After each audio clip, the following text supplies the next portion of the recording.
What's good, y'all?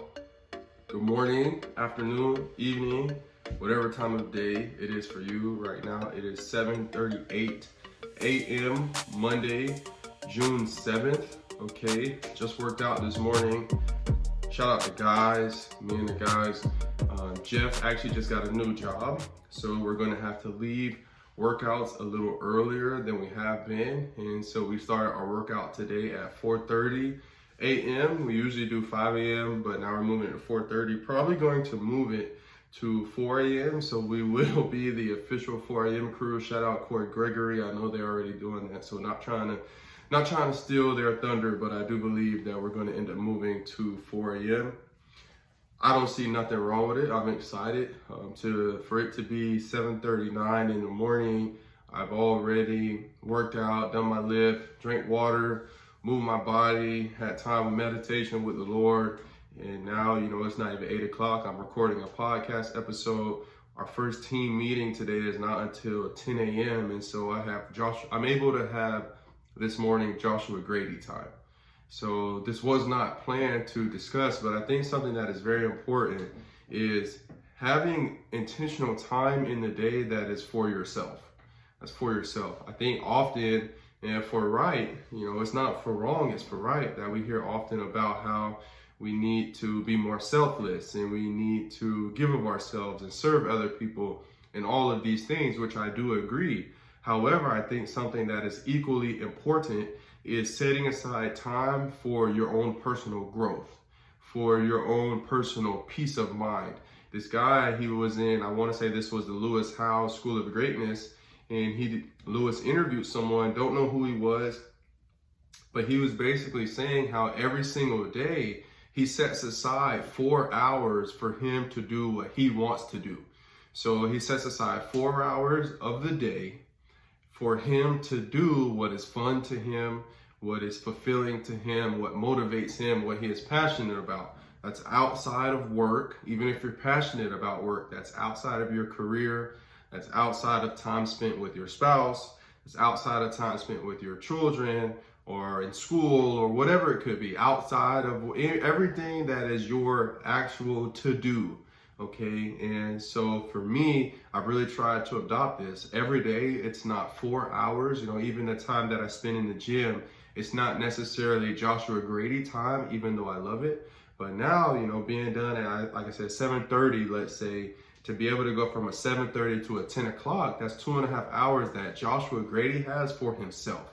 And I think that individuals do not spend enough time for themselves. And I don't mean selfishly, because there's a lot of people that are doing things selfishly. So I'm not talking about that. I'm talking about true time that you can devote towards what brings you your own fulfillment. Not something that is of greed, not something that is so other people can look at you, nothing of that sort, but something truly where when I do this, such as myself being able to allot this time to record this episode, like this brings me joy to be able to speak to people, to be able to put something out into the world that I believe has value. Like this is my Joshua Grady time.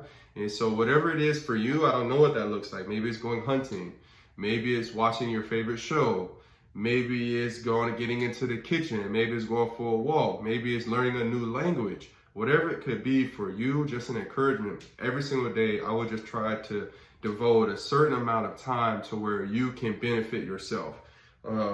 What's this lady's name? Mel Robbins. In one of her conferences, Mel Robbins, she did what would you call this? It's not a diagram, a display, where she basically said, for most people, the issue is when we wake up, we're still on our backs, but we're looking up, and she had her phone in her hand. She said, we're checking emails, we're checking Instagram, Twitter, the news, ESPN, whatever it could be. And so for most of us, when we start our days, we're devoting it to other people. Essentially, we are devoting our day, our time that God has blessed us with to social media, to looking at everybody else's lives. We are devoting our mornings, our time to our boss and answering these emails. We are devoting XYZ to ABC person. And so I guess just an encouragement today, if you look back at your day yesterday and there was nothing that you did for you, nothing, and I don't mean selfishly, but nothing that you did where it brought joy to yourself, where it brought goodness to yourself, it brought true spiritual fulfillment for yourself, something's wrong. And I think you should check that and correct it because it's needed. That is a recipe for living an unfulfilled life and a life that you will look back on as not something that was beneficial for your own time spent here on earth. And so just an encouragement. Now, 4 hours to yourself. So you sleep for 8, that's 12 hours. That's still another 12 hours that you can devote to the rest of the world, that you can devote to the people around you. But I think that personal time is needed. That's how you get drained out if you do not spend that time. So there is that, okay? There is that.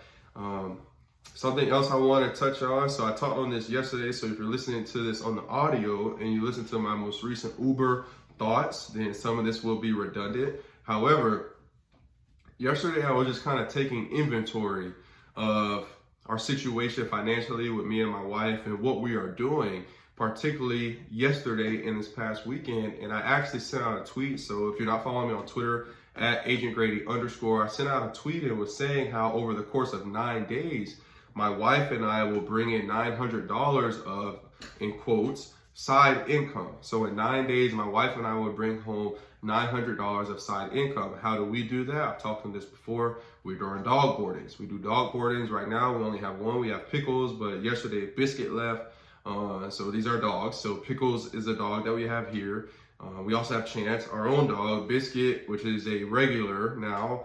Biscuit left yesterday. I want to say she herself spent 9 days here, and her parents are going to pay $350 plus tip. So maybe that's $450 for having one dog here for 9 days. You add that on with Pickles, who's here another 9. That's going to be another $450, $500. Parker comes here probably 3 or 4 times a week. That's another $120. Hattie will be here twice this week or 3 times this week. So that's another $105. Not to mention we have another boarding coming on Wednesday, and we just got dogs. You know, we do dog sitting, cat sitting. There's a person that has become now a regular. Shout out to Cindy Clawford. Her name is Cindy Clawford, okay? She's a cat. Sometimes I go see her 2-3 times in a given day. Might make $40, $50 that day just for driving over 10 minutes to go see her 3 times.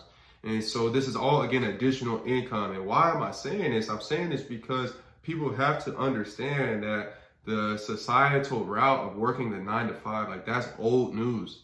It's old news.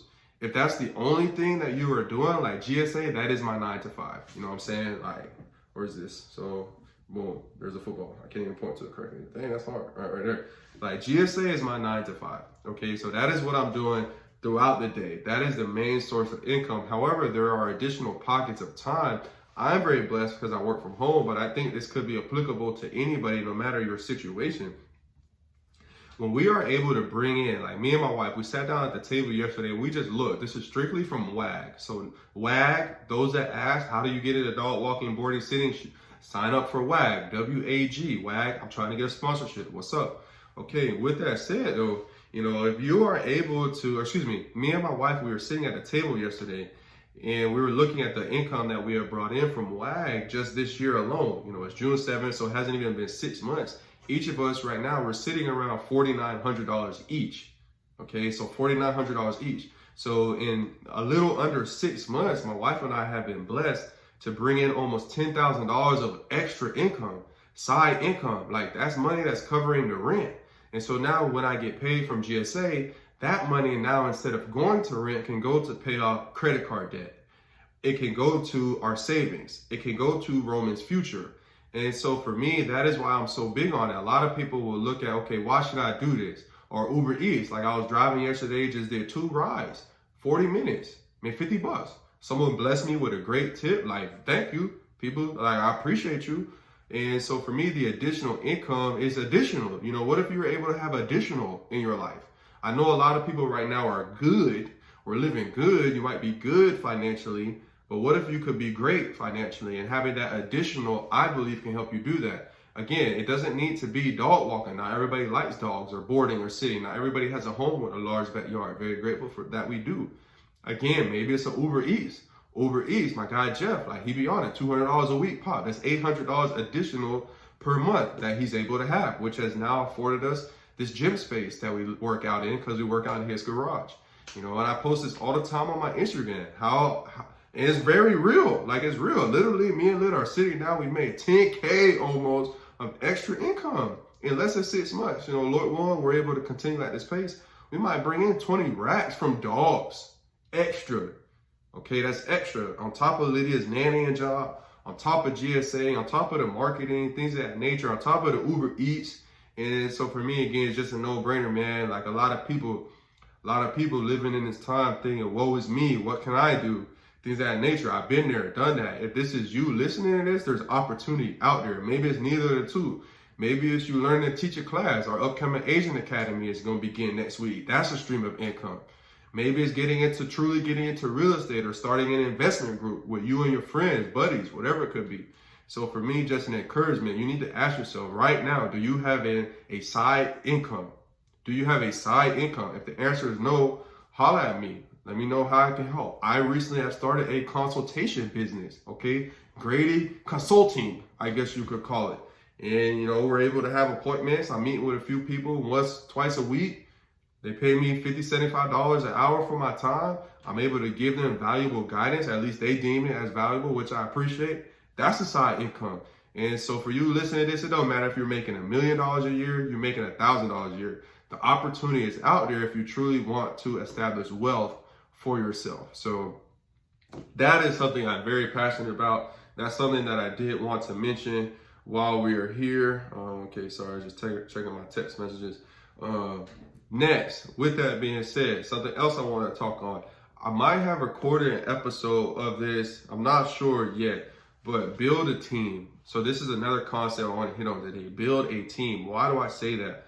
We recently did I spoke with Katie, shout out Katie and Juice Picture. If you don't know who that is, just go to Instagram, put in Juice Picture. Katie is a videographer, a director, video producer that did Jason Pinnock's Draft Day. Okay, so if you haven't watched it, just go on YouTube, Jason Pinnock Draft Day, it'll come up. And he shot it, one-man show, boom, talk. You know, we had a good discussion. He did amazing. Like, it was 10 out of 10. This man is going to make movies one day without question. With that being said, though, one thing that he had mentioned was, you know, Grady, like, I'm envious because you have a team. Like, Kaden shoots by himself, does everything by himself, which is incredible.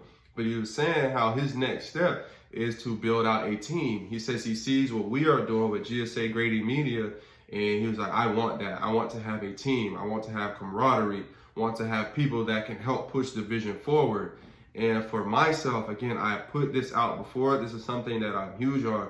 The ability to have a team around you is invaluable. My first 3 years as an agent, I was basically doing everything solo. I needed graphics, I was going to go try to do it myself. If I needed this, I was going to do it myself. If I needed to do video edits, if I needed to do scouting, if I needed to make a presentation, if I needed literally anything, I was doing it by myself. I was a one-man band. And at the end of the day, that is draining.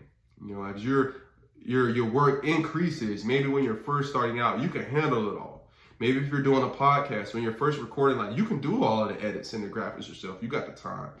Whatever it could be, you're running some sort of business, you could do everything on your own, but at the end of the day, that's only going to drain you. And as you continue to level up and your workload increases and your productivity increases, the amount of content you're putting out maybe increases, your sales increases, whatever it could be, you are going to need a team under you to help support yourself, okay? A vision or a picture that comes in mind, if you've never read it, go in. I want to say this is in Exodus, or actually I know it's in Exodus. You know what I'm saying? When Moses is lifting up his hands, he's like, God's got him like this. He said, every time your hands are up, like the Israelites, they good. But whenever your hands get tired and they fall down, the Israelites, they're not going to be good. And God, I want to say it was Aaron. Don't know who the other person is. I should know, but I don't know. And I don't know it all. But they basically started holding Moses' hands up for him, was able to give him the support. And they ended up winning in their victory or in their battle that they were in. It's the same thing in life. Same thing, you know, the Bible can be applied to our lives in every circumstance. For me, again, with GSA Grady Media, if I'm holding it up like this by myself, or you got one client, I'm good. 2 clients, we good. 3, oh, shoulders a little shaky. 4, 5, that weight started getting heavy. You know, that burden gets heavy. And so for me, grateful for the squad that we have. Grateful that Lexi said she would join. Grateful that Anaya, Rodney, Jason, Rashad, Danielle, whoever, Daniel, whoever could, EJ, Milani, Infinity, all these additional Matt, all these additional, resources that we've been able to bring in. Again, I'm very blessed, very grateful. And to be able to have people under you, again, it's just invaluable. Gary Vee, he had said something that really stuck with me. He was like, you need to be able to outsource your weaknesses.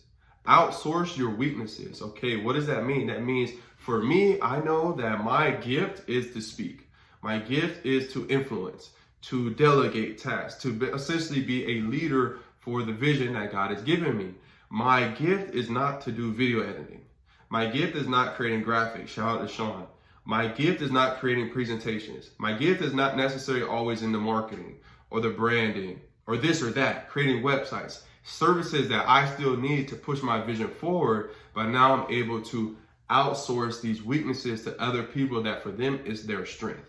Okay, and so for you, if you don't have people under you that are able to provide value, if you don't have a mentor, if you don't have a consultant, if you don't have a team, you need to get one. You need to get one. And one thing I will say on a team as well is they are not always as distant as you think. Okay, all the people that are working under us, I've never read their resume. Not once. Don't even care. Okay, Lexi grew up across the street from me. My address was 9743. Hers was 9736. Okay, boom. Rashad, met him on the Agent Academy. We just talked about the side income earlier, and now that has led to him being a part of our team. Rodney, same thing, Agent Academy. And now the same thing, Agent Academy. Matt, Agent Academy. Daniel, EJ, you know what I'm saying? Agent Academy. Jason Lay, Agent Academy. I'm trying to think. Did I miss anyone? I don't think so. Danielle, who makes our graphics, thumbnails, all the things. Danielle's Rashad's girlfriend, boom, through the Agent Academy. Okay? Come on now. Like, this is not a fluke. It's not coincidence. This is about taking someone that was trying to be intentional about providing value, and in return, value found me. Okay? And so that's really it. Like, get a team under you.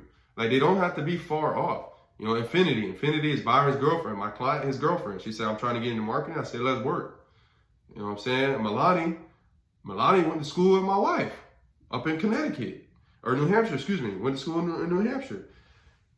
So, like, it's people around you right now. Take inventory. See who is around me that has skills that can be valuable for what I'm trying to do, but also who can I provide value to? Because that's also something I think is important. A lot of bosses, in quotes, they want people under them just to tell them what to do, just for the people under them to put some money in their pocket without them doing anything in return. No, you got to be able to lead from the top. You got to be able to lead from an example.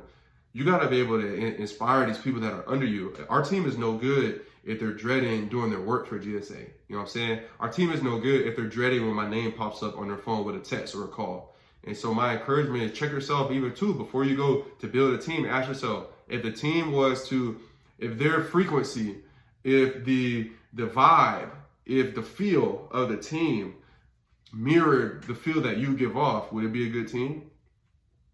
Would it be a joyous team? Would it be a peaceful team? Or would they be miserable? Or would they be mopey? Or would they be average? You know what I'm saying?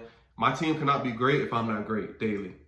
If I'm average, my team's gonna be average. There's no average people around because I'm not trying to be average. Okay, so kind of rambling, but that's all I got. Like, just an encouragement. It's Monday, man. I'm trying to be great. Had a great workout in. Big back today. Deadlifts. You know what I'm saying? Big front squat today. Okay.